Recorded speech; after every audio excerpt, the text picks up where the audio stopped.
Bonjour et bienvenue sur votre communauté BioK Community, votre première communauté universelle dans le domaine de la santé holistique.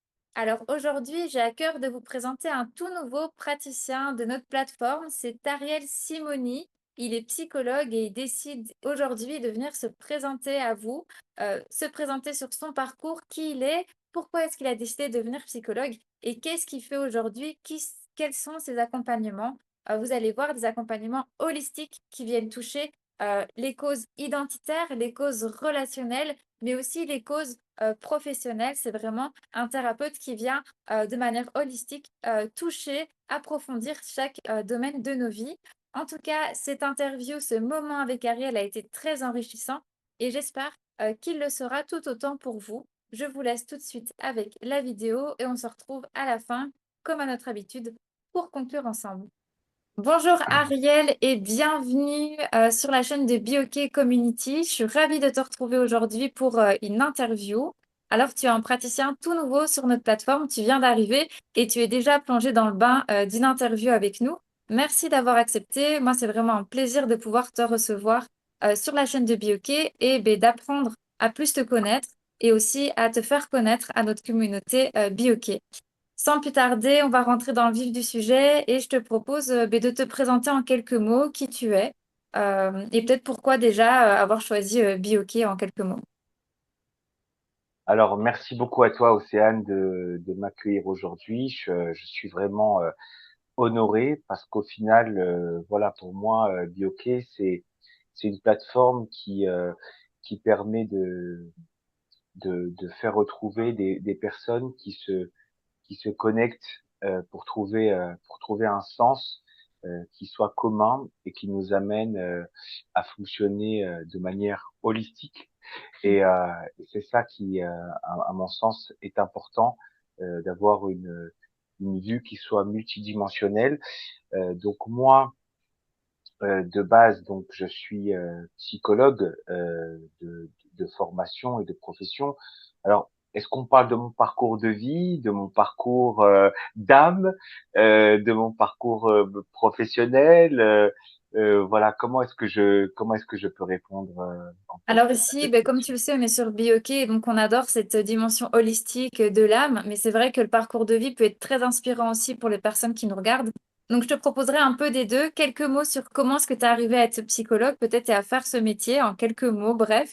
Et puis ben, justement ton parcours un peu professionnel et surtout les beaux cadeaux sur ta route de psychologue, vu que ben, tu nous en parleras, mais tu as quand même reçu le prix d'un concours, donc n'hésite pas à nous le partager.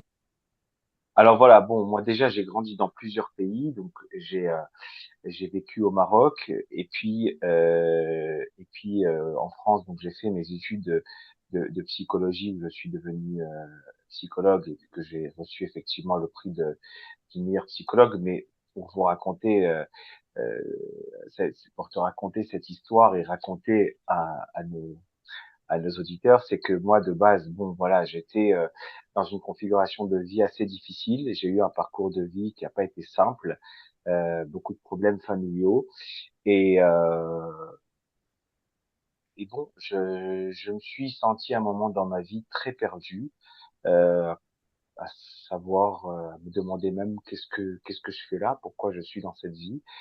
Euh, voilà, j'ai vécu de réelles impasses existentielles et et il s'est trouvé que j'ai pu être à un moment donné accompagné par un psychologue qui m'a écouté, qui m'a qui m'a aidé à me comprendre, à comprendre un petit peu ce que j'avais besoin et me donner la force de m'accomplir au-delà de toutes les épreuves et difficultés que j'avais eues et que je pouvais avoir initialement parce que j'ai eu beaucoup d'obstacles pour m'accomplir, pas seulement financiers.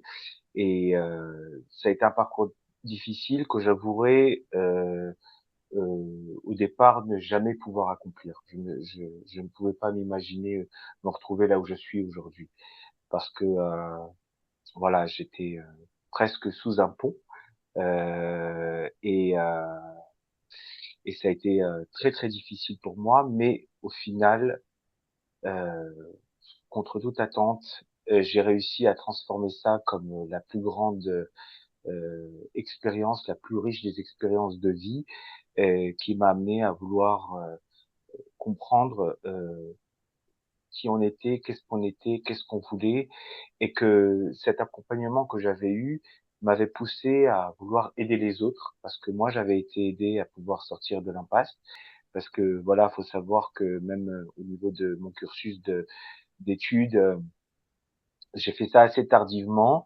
J'ai commencé mes études, j'avais 21 ans. Aujourd'hui, j'en ai 44, bientôt 45. Mais je vois plus le temps passer parce que voilà, on arrive à être intemporel à un moment donné.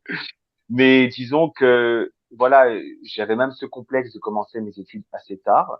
Parce que d'habitude, voilà, il y en a qui sortent de leur baccalauréat et qui vont direct faire des études.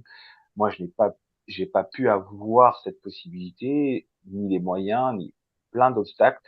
Et quand j'ai réussi à rentrer dans mes études de psy, contre toute attente, parce que c'était pas du tout gagné, vu tous les obstacles que j'avais eus, ben pour moi, c'était le début d'une réalisation de vie, c'était le début d'une réalisation de rêve, c'était le début où je commençais à trouver un vrai sens parce que finalement, j'étais dans un domaine qui me permettait de de poser des mots, de poser un sens, de poser une logique à ce qui se passait dans notre vie, à ce qui se passait à l'intérieur de nous et aussi avec les autres. Je me suis beaucoup questionné. J'ai fait mes études en 7 ans. Normalement, un cursus de psychologie, pour être psychologue, c'est 5 années. Mais quand on est passionné, voilà, on le fait en plus d'années. J'ai fait une étude, par exemple, sur la confiance en soi, pour savoir qu'est-ce qui agit sur la confiance en soi, qu'est-ce qui stimule la confiance en soi, qu'est-ce qui nous permet de d'avoir une meilleure confiance en soi et de pas être dans cette fatalité de pouvoir se dire j'ai confiance ou j'ai pas confiance. Et voilà, et tous ces travaux m'ont permis vraiment d'avancer et de me renforcer et de me sentir plus armé. Parce que quelque part, voilà, je pouvais me dire, ouais, ça me suffit de comprendre, de parler avec les gens. Mais pour moi, faire ces études, ça a été un vrai challenge. Et de pouvoir se dire, voilà, je peux avoir un diplôme qui vient quelque part confirmer mes capacités, mes compétences. Et pour moi, qui a été la plus grande fierté, c'est d'avoir réussi mes études de psy, déjà d'avoir commencé, parce que initialement, vraiment, comme je le disais, j'étais destiné, j'étais destiné à être dans la rue. Voilà, vraiment, enfin, j'étais destiné. C'est ce que je pensais, que C'est ce qu'on j'étais te destinait destiné, à l'extérieur, quoi. absolument. Puis voilà, j'ai trouvé un premier sens, et puis quand j'ai réussi à accomplir cette formation dans laquelle je ne voyais pas le bout, parce que c'était vraiment dur et lourd, et j'y suis parvenu, et puis voilà, et j'ai commencé à travailler dans des hôpitaux, dans des associations, dans des structures d'insertion, voilà. Et donc au début, j'étais plus axé sur des accompagnements qui aidaient à une réinsertion sociale et professionnelle. Et puis après, je me suis rendu compte que chaque domaine avait son importance. Et aussi, j'étais curieux de tous les outils parce que la clinique était très psychanalytique. Il y a beaucoup d'approches sur la psychanalyse. Et puis le social, lui, il est beaucoup plus sur le cognitif. Et il y avait plein d'outils partout. Je me dis, mais est-ce qu'on doit choisir un outil? Est-ce qu'on doit choisir une approche? Et moi, j'arrivais pas parce que je voyais que chaque chose servait. Et quelque part, je me suis retrouvé petit à petit dans un regard, dans un fonctionnement complémentaire. Et j'ai développé, en fait, une méthode qui permettait de tenir compte de tous les domaines de vie. J'ai développé, donc, un complexe d'outils dans lequel, en fait, je pouvais accompagner les personnes dans leur parcours, où j'allais utiliser plusieurs outils généralement dans une certaine chronologie, Mais suivant le cas, parfois, on doit utiliser plus un outil qu'un autre pour justement aider la personne à se débloquer plus facilement. Et voilà, je suis arrivé à mettre en place un dispositif d'accompagnement assez efficace et sur un temps assez court, qui a fait que j'ai été reconnu par une organisation médicale européenne qui en fait reconnaissait les personnes qui avaient un résultat, une efficacité dans leur pratique, notamment au travers de témoignages. Euh, et, et pour le coup, j'ai pu avoir beaucoup de témoignages sur des retours d'accompagnement, de thérapie. Et un beau jour, voilà, j'ai été contacté pour être nominé parmi les médecins et psychologues d'Europe. Moi, j'ai pas envie de dire du meilleur psychologue parce que tout est relatif, mais Ouais. voilà, on va dire d'un psychologue qui a réussi à aider, qui a pu montrer une certaine efficacité, cette reconnaissance qui pour moi a été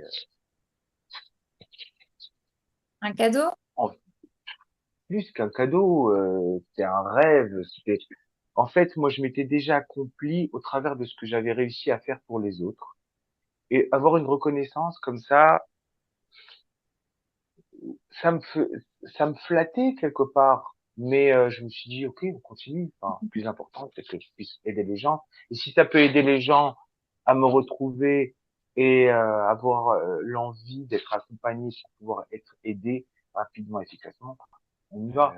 Voilà, c'est ça que j'ai envie de faire. C'est d'aider les gens à trouver le sens de leur vie au-delà du paramètre de leur réalité, au-delà de leur paramètre de configuration familiale. Parce que malheureusement, on ne n'est pas tous égaux.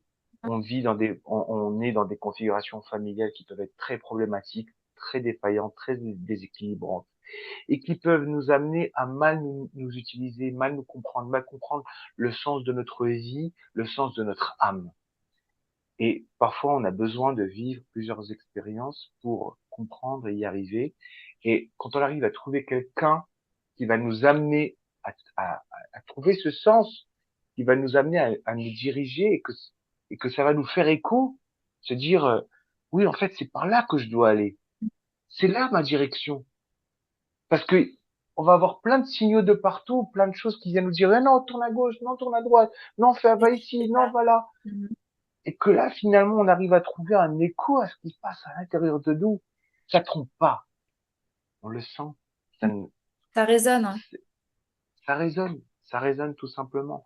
Et c'est à ça que je veux arriver. Et, et pour moi, cette plateforme, elle permet d'être dans ce véritable écho, dans ce véritable raisonnement. Ce qui est important, en fait, c'est de voir le retour qu'on peut avoir, c'est de voir le résultat qu'on peut avoir.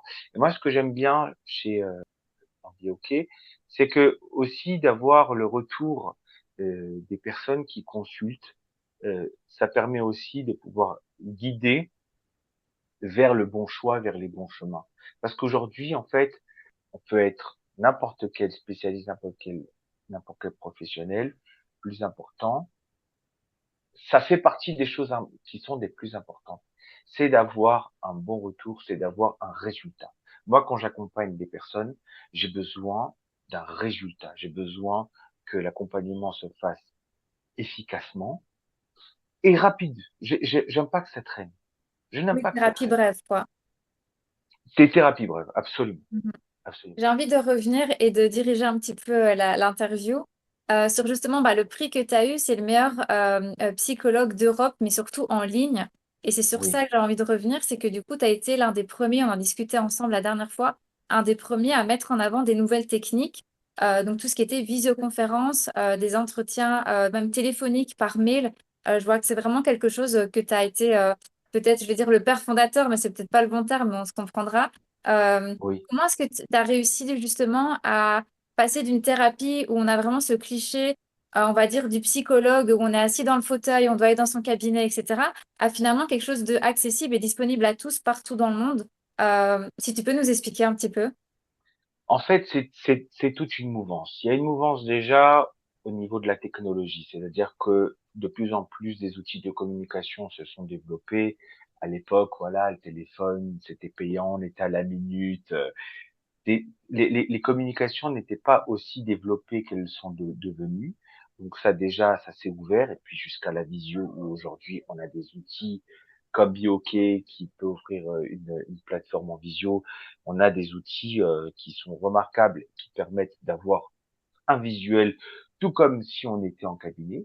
Donc ça dépasse ça dépasse le cadre du cabinet par rapport à ce principe-là de pratique, de facilité, pouvoir se dire, bah ouais, en fait, je peux être de chez moi et consulter, j'ai pas besoin de me déplacer. Je m'évite le temps de déplacement, je m'évite l'énergie, je peux être de chez moi tranquillement. Après, bien sûr, il y a des cas où ça peut être compliqué parce que la personne a aussi besoin d'être tranquille, de pas être dérangée, d'être seule. Donc ça, c'est aussi des conditions importantes. Mais au final, on s'est rendu compte que les consultations en cabinet pouvaient être tout aussi efficaces que des consultations en ligne, sachant que donc ça s'est développé. Et ce qui a bien accéléré, il faut le dire, ça a été la période Corona, où en fait les gens étaient beaucoup plus conditionnés à rester chez eux et à devoir fonctionner en ligne, même ceux qui n'aimaient pas le faire. Et puis finalement, ils y ont pris goût. Et parce que, tu vois, parce que moi, j'ai eu des personnes qui, au départ, étaient assez réticentes à consulter en ligne et qui, finalement, se retrouvaient surprises, même par téléphone. Des personnes, oui, bonjour, voilà, ce serait pour prendre rendez-vous. J'ai dit oui, à ce moment-là, en ce moment, je suis en déplacement. Je peux vous faire une consultation en ligne. Mais comment ça en ligne? Donc, je lui explique. Mmh. Et puis, finalement, elle se retrouve à parler avec moi. On parle pendant 20, 30 minutes Et au la téléphone. consultation Et se fait direct. je lui dis, bah, vous voyez, là, on est en train de parler, là. Mmh. Et j'ai déjà identifié votre problème. Et on peut déjà commencer à avancer. Elle dit, ah oui, je pensais pas. Et en fait, c'est, c'est, c'est, c'est ce principe-là effectivement, de cliché qui peut être associé à cette idée déjà de consultation divan qui a Mmh. considérablement évolué depuis des décennies parce que entre justement la consultation psy à l'ancienne où on était dans le divan et la consultation psy d'aujourd'hui, même en cabinet aujourd'hui, c'est plus dans le divan. On est là pour discuter, on est là pour réfléchir, mais on est là pour trouver des solutions. On n'est plus dans cette approche-là qui était à réfléchir sur le pourquoi du comment sans savoir à quoi ça va me servir pour avancer. Et les approches, elles ont beaucoup évolué par rapport à ça, entre la psychanalyse, qui, est, qui a été, qui a été la première forme de psychologie, et aujourd'hui des méthodes comme euh, le counseling, qui est dans une méthode d'échange, et on travaille sur la ressource de la personne, c'est-à-dire qu'on l'amène, elle, à se questionner, mais on la pousse, on la stimule, on la, on la, on la provoque, on la Mmh. provoque. L'approche, l'approche TCC comportementaliste, où on va travailler sur des comportements et on va aider la personne à agir différemment, à fonctionner différemment, à se comporter différemment. Et elle vient, elle peut nous dire ce qu'elle veut. Vous avez fait quoi cette semaine? Est-ce que vous avez réussi à sortir de chez vous? Est-ce que vous avez réussi à parler à des personnes étrangères? Est-ce que vous avez réussi à faire ça? Quand la personne elle a une phobie sociale, se faire aussi bien en ligne qu'en cabinet, parce qu'au final, on est dans une communication, on n'est pas dans un contact physique. Les outils thérapeutiques qu'on utilise ne nécessitent pas de contact physique. On peut avoir besoin dans certains cas de visuel, d'un contact visuel, mais et c'est ça que j'ai étudié en fait au fil du temps et des accompagnements, et c'est pourquoi j'ai été reconnu, c'est de pouvoir faire la distinction entre différents outils et différents effets que ça pouvait avoir. Que par exemple, on pouvait avoir une efficacité sur un outil par messagerie instantanée. Il y en a il va être plus à l'aise de faire un échange par chat, par message instantané, que faire directement un visio. C'est vrai que l'un des avantages à tout ce qui est technologie ou écran, c'est qu'en fait, la personne, elle peut aussi ne pas, elle n'est pas obligée de se rendre dans le cabinet. Et il y a tout ce, pour les personnes qui n'osent peut-être pas le premier rendez-vous, entamer une démarche, peut-être que la démarche sera beaucoup plus facile à prendre son téléphone et appeler ou à faire une visio. On a les écrans, en fait, qui nous protègent peut-être quand on parle d'anxiété sociale, etc. Plutôt que de se dire, je vais dans ma voiture, je vais jusqu'au cabinet, j'attends dans la salle d'attente, c'est à mon tour. Ça fait plein d'obstacles, en fait, pour les personnes qui ont peut-être cette phobie sociale. Donc, ce que Ouais. j'aime bien chez toi, c'est que, et tu l'as dit au tout début de ta présentation, c'est que tu as vraiment cette option, enfin, ce trait de caractère ou cette patte, on va dire, holistique. Donc, tu vas amener les personnes, tu vas les accompagner sur tout ce qui est le plan individuel, mais aussi social, et en plus de ça, professionnel. Et donc, je voulais un peu revenir plus en détail sur au Oui. niveau des problématiques individuelles. C'est quoi les problématiques que tu vas retrouver le plus souvent dans ta pratique? Je sais que bah, de tête, au niveau problématique individuelle, il peut y avoir de l'anxiété, de la dépression, c'est des choses, confiance en soi, t'en parlais aussi tout à l'heure. Qu'est-ce que tu retrouves mais parmi tes patients, si on les appelle les patients, je ne sais pas si tu es d'accord avec ce terme. Oui, les Ok. patients, les Les consultants. patients, consultants. Donc, Ouais. sont-ils, c'est quoi les problématiques que tu vois le plus souvent et comment est-ce que tu les aides, avec quel outil? Alors, malheureusement, je vais me retrouver dans des situations où les personnes sont dans une situation qui est assez critique, qui peut être han- handicapant pour eux et pour lesquels en fait ils vont avoir des impasses au niveau de leur réalité. C'est-à-dire qu'entre l'état qui se passe à l'intérieur et l'état qui se passe à l'extérieur, il y a un décalage. Les personnes, elles peuvent se sentir mal à l'intérieur d'elles-mêmes, manquer de confiance et pas pour autant prendre la décision de consulter. Elle va malheureusement consulter qu'une fois qu'elle va sentir que ce problème-là intérieur mène à une difficulté extérieure, que ce soit par rapport à ses choix de couple, ou ce soit de travail, ou ses choix par rapport à elle-même. Donc, généralement, ça va être des problématiques d'angoisse et de dépression. Une personne qui angoisse, elle est bloquée, elle est, euh, elle est étouffée intérieurement et de manière indépendante de sa volonté. Donc ça, elle va essayer de gérer avec elle-même, mais au final, n'arrivant pas, elle est obligée elle a intérêt à consulter parce qu'au final, c'est comme un virus qui se propage. Si je ne le traite pas, au début, c'est un petit stress, et puis après, ça devient une peur, une anxiété, angoisse, panique.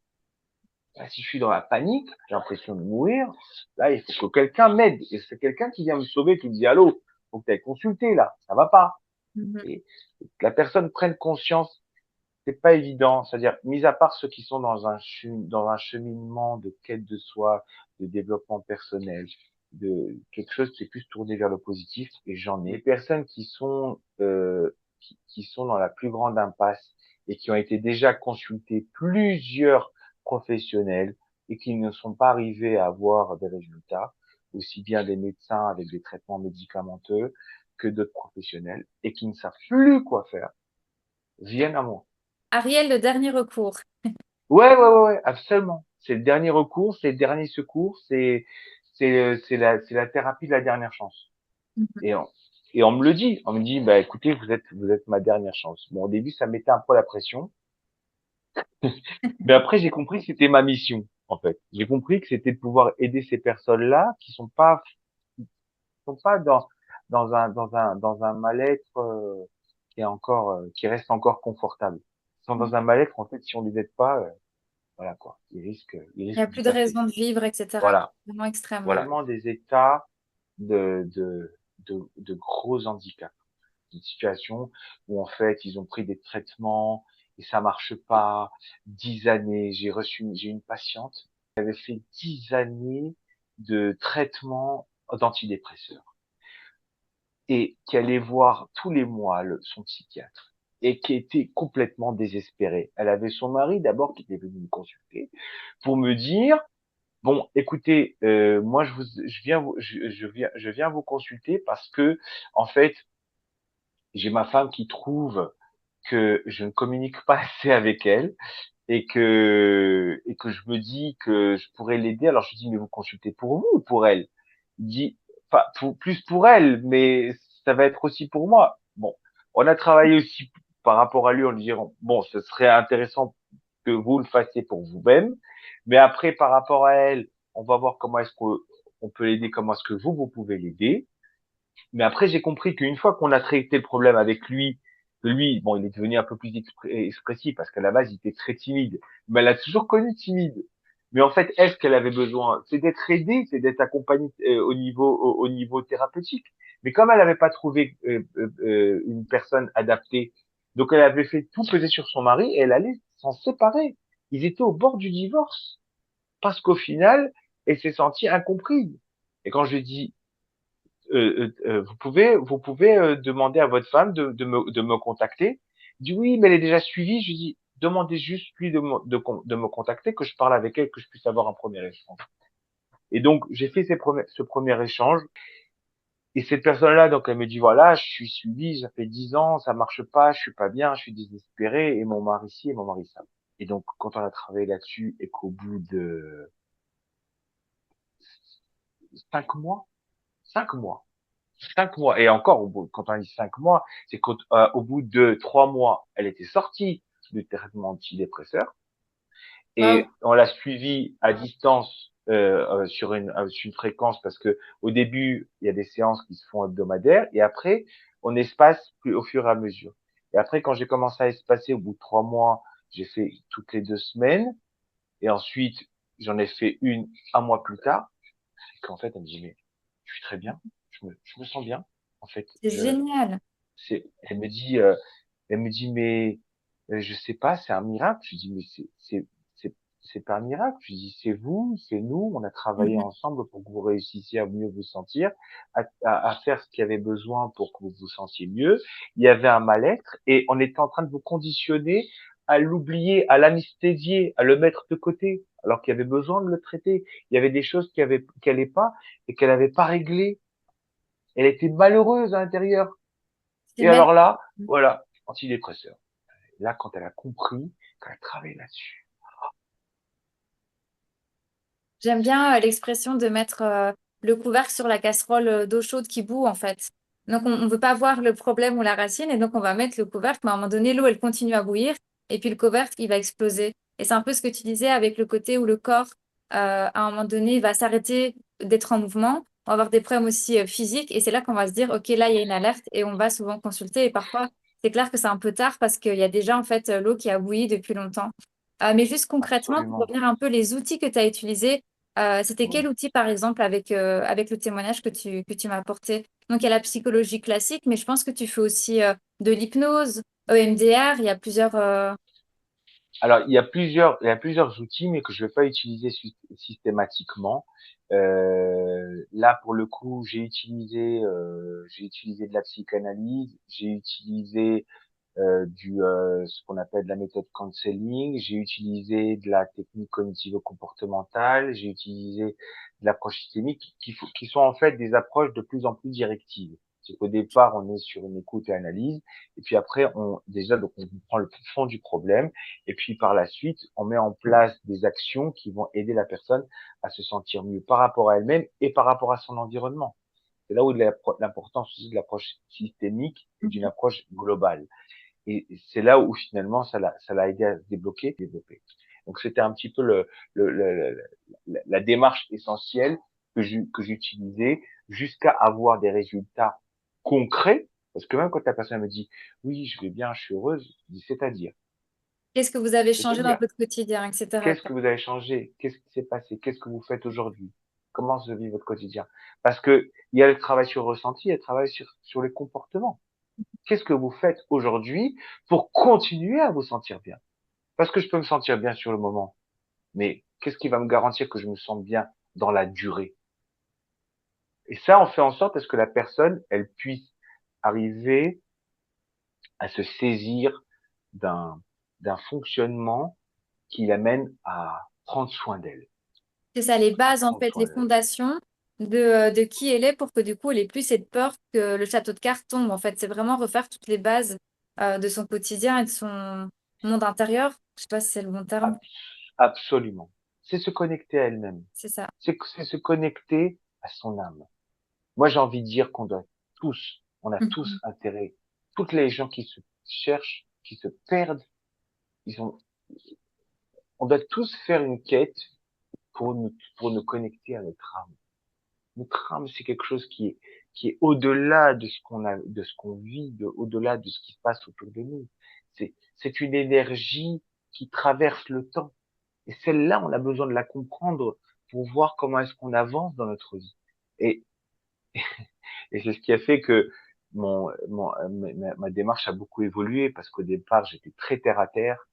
Et puis, je me suis rendu compte qu'en fait, il y avait des gens euh, qui, qui étaient spirituels et qui avaient besoin d'une spiritualité. Mhm. Et spiritualité, pas forcément au sens religion, en fait. Parce que souvent, les gens, ils vont confondre la spiritualité. C'est Ah, mal mais moi, je clair. suis pas du tout croyant, je suis pas du tout pratiquant. Je dis, mais on parle pas de croyance en Dieu ou de pratique de religion.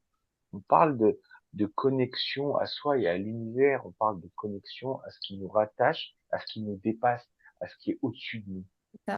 Et ça, en fait, dans dans mon accompagnement, je suis arrivé à atteindre ce niveau-là. Parce que c'est des niveaux d'accompagnement aussi. C'est-à-dire que plus on a envie d'avancer avec soi-même, plus on a envie de se développer euh, euh, individuellement, plus en fait on va atteindre une certaine profondeur jusqu'à arriver à cette connexion à l'univers. Mhm.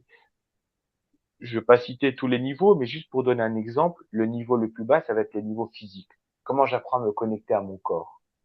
Et après, je vais me connecter à ma vie sociale, et de plus en plus, je vais me connecter à différents domaines jusqu'à arriver à ce niveau-là spirituel, qui est le niveau absolu, parce qu'en fait, il nous connecte à l'univers, il nous amène à nous dire, allô, t'es pas seul, t'es pas juste un électron libre comme ça. Tu fais partie de tout un système, de tout un raccord d'énergie. Et si tu te raccordes à cette énergie, c'est là où tu vas comprendre ton sens. Tu Mhm. vas comprendre ta place, pas seulement dans ta petite ville ou dans ton petit pays. Tu vas comprendre ta place dans l'univers. Mhm.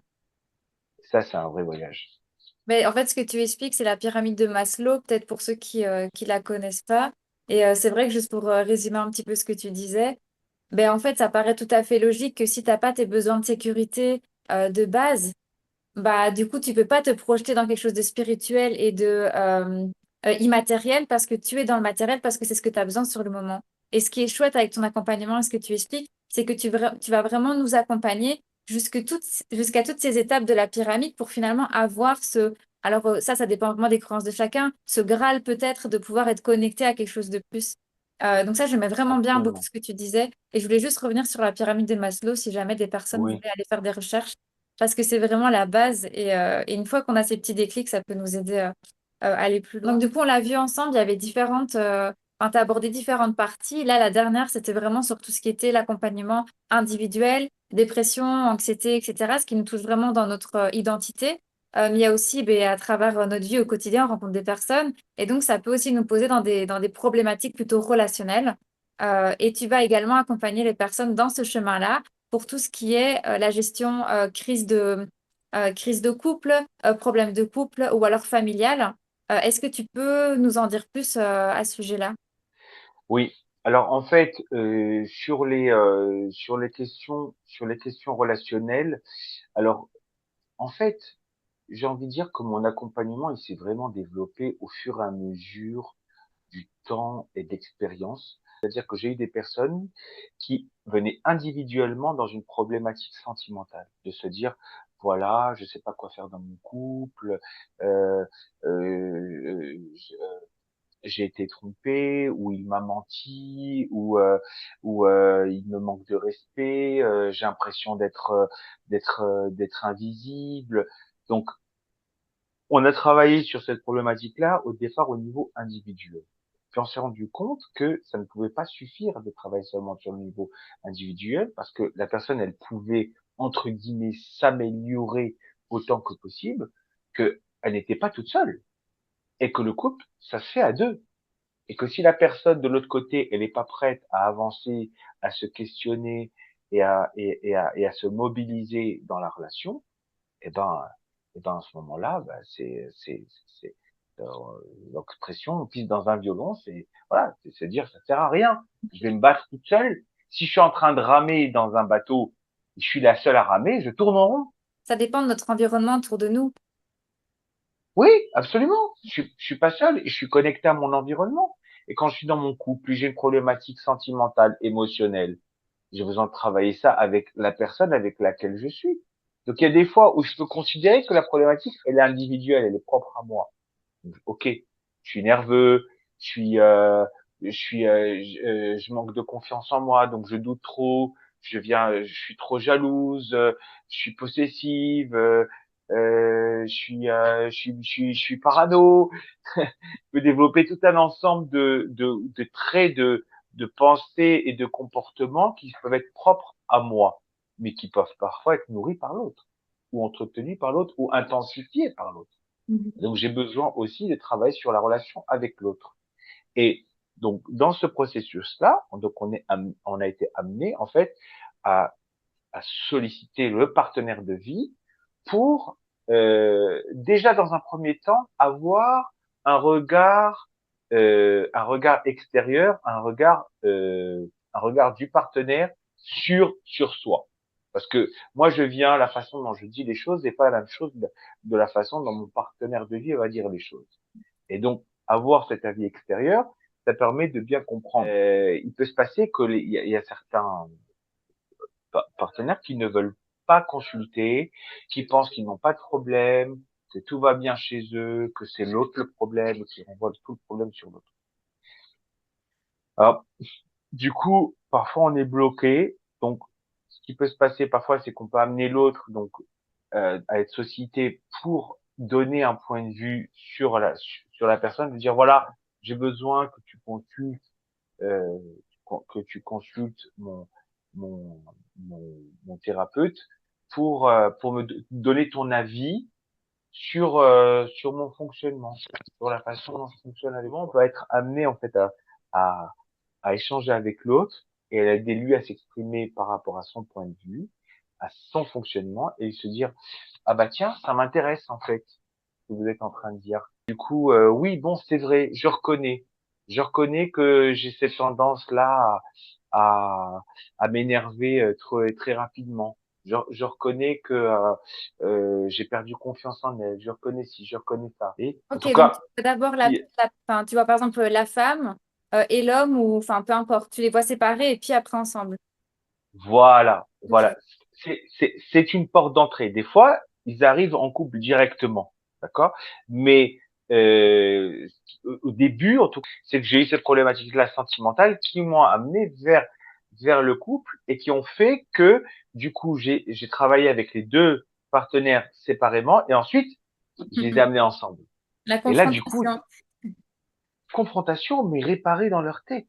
Parce Mhm. que j'ai fait en sorte à ce que chacun soit harmonisé vis-à-vis de lui-même et je les préparais à l'harmonie vis-à-vis de l'autre. Donc quand ils arrivaient, en fait, il n'y avait plus à s'engueuler.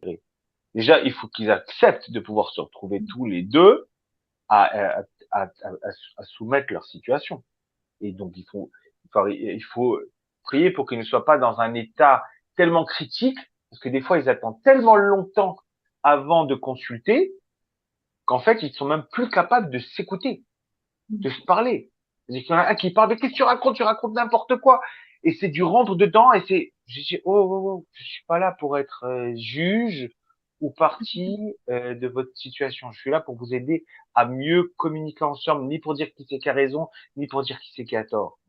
Et se rendre compte que au niveau des problématiques, et l'enfant, et avoir un enfant est une épreuve pour le couple et que beaucoup vont sous-estimer en fait, et qui va faire que au moment où ils vont avoir un enfant, ou parfois même avant, il va se jouer une espèce de transition à passer, à passer d'un couple conjugal à un couple parental et familial.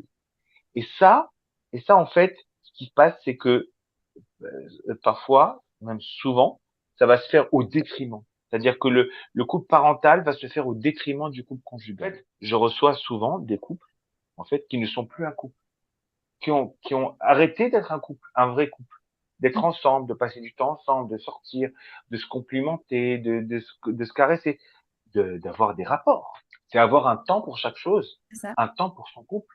Et en fait, ce temps-là, il se volatilise. Si la personne, elle a un enfant, l'enfant, c'est beau, c'est magnifique. Donc, on est focalisé. Et comment je vais pas abandonner mon enfant, je vais pas le laisser, je vais pas le rejeter, je disais.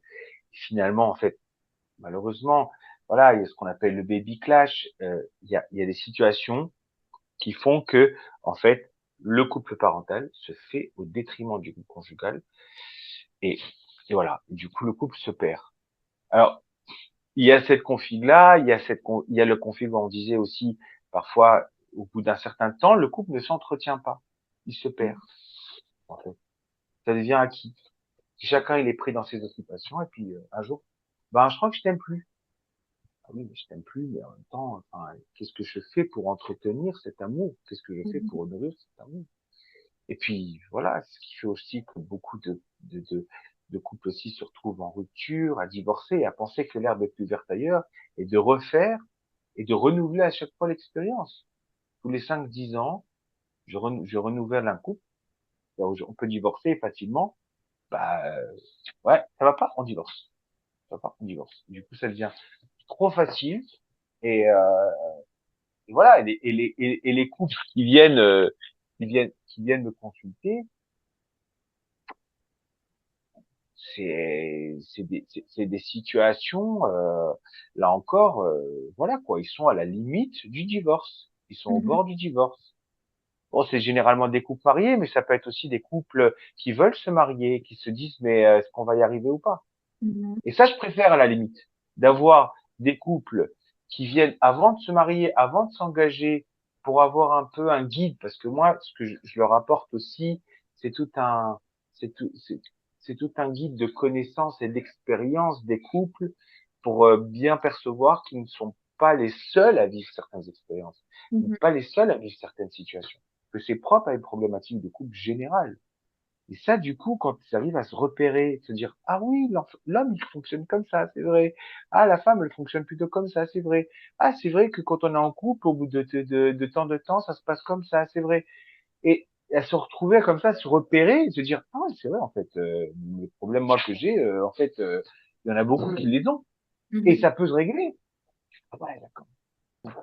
Donc voilà, on travaille aussi sur la dimension du couple, on leur donne toutes les clés, tous les outils pour mieux comprendre le fonctionnement du couple, pour mieux comprendre le fonctionnement de l'homme, de la femme, euh, et, euh, et voilà, on développe les moyens de se mobiliser pour le couple et de pas avoir le sentiment de se forcer, parce qu'aussi quelque part, on développe un fonctionnement relationnel, un fonctionnement à deux. C'est pas la Mhm. même chose que si j'étais tout seul. Et ça, c'est toute une synchronisation à tous les niveaux, au niveau de la communication, au niveau de la conscience qu'on a des choses, au niveau du plaisir. Comment je me synchronise dans le plaisir à l'autre? Tu te rends compte il y en a qui, en fait, pour eux, en fait, ils ne vont être dans le plaisir que par rapport à ce qui peut être commun. Moi, je vais faire quelque chose seulement si ça nous fait plaisir à tous les deux. Oui, mais si ça me fait plaisir qu'à moi, tu ne le feras pas? Bah non. Si ça nous fait plaisir à tous les deux, ça va. Sinon, bah, ça marche pas. Okay. Mhm. Ça veut dire on va se priver de plein de choses parce que ça ne fait pas plaisir à tous les deux. On peut pas avoir la situation où ça me fait plaisir de te faire plaisir. Non, on peut pas avoir ce plaisir-là. Et donc apprendre à cette dynamique, apprendre à bien fonctionner dans le couple, à savoir qu'à des moments ils ont intérêt à se taire, savoir qu'à des moments où ils ont intérêt à choisir leurs mots pour dire les choses, à choisir le bon moment. Pas se dire, ouais, moi je suis comme ça, hein, moi je dis ce que je pense. Ouais, d'accord, vas-y, dis ce que tu penses. Puis voilà, et puis après, voilà, tu viens de faire exploser une bombe. Allez, on répare les dégâts. Mais c'est tout à fait vrai ce que tu dis. Et il y a un conférencier belge qui s'appelle Thomas, j'espère que le nom de famille, je vais bien le dire, d'Azembourg, que j'aime Ouais, beaucoup. Et il y a quelque chose que tu dis qui va vraiment en écho avec ce qu'il disait. C'est qu'en fait, souvent, ouais, le couple, il est dans les jeux. Donc, ils vont parler en jeu, je, tu, etc. Et en fait, il y a cette notion qui l'amène de nous. C'est en fait, le couple, c'est créer un être humain, c'est comme un troisième être humain, hormis un enfant, qu'on va créer et donc il faut apprendre à le connaître. Il va grandir, évoluer et il faut l'accompagner. Et ça, c'est une image que je garde beaucoup et je trouve que c'est très parlant ce que tu dis aussi. Et la communication, c'est vraiment, je pense, la base aussi pour apprendre à se connaître et pour communiquer, mais avec les bons mots, comme tu le disais, de l'autre. Et pour en revenir Merci au- Océane, merci pour Ah, ce que vient de te dire parce que vraiment, non seulement tu as bien compris ce qui se dit et c'est exactement ce vers quoi je mène les couples que j'accompagne, c'est à créer leur propre couple, mhm, créer son couple parce que chacun vient avec sa configuration familiale et sa configuration de couple telle qu'il la connaît de ses parents et de ses expériences antérieures. Ils ne se rendent pas compte que le couple qu'il va créer avec l'autre, c'est, c'est quelque chose qui doit s'adapter avec les deux partenaires et créer son couple et une nouvelle entité commune. Et ça, c'est ce que beaucoup de personnes peuvent ne pas savoir, ne pas connaître, et c'est super important. Merci pour ça. Cette vidéo est maintenant terminée. J'espère qu'elle vous a plu. Merci de l'avoir visionnée jusqu'au bout. Je vais vous mettre dans la barre de description toutes les informations concernant Ariel Simoni si vous voulez le contacter, si vous voulez entamer une démarche avec lui, une question par rapport à ses accompagnements. Il est tout à fait disponible de vous répondre et il sera enchanté de pouvoir vous aider dans votre quête d'identité, dans votre quête de votre soi profond, tout simplement. C'est la première partie de cette interview. Je vous invite à vous abonner à la chaîne pour être tenu au courant de la prochaine diffusion de la deuxième partie. Merci infiniment de votre fidélité à suivre nos vidéos et on se retrouve très prochainement pour la deuxième partie de l'interview. Et n'oubliez pas, be a care.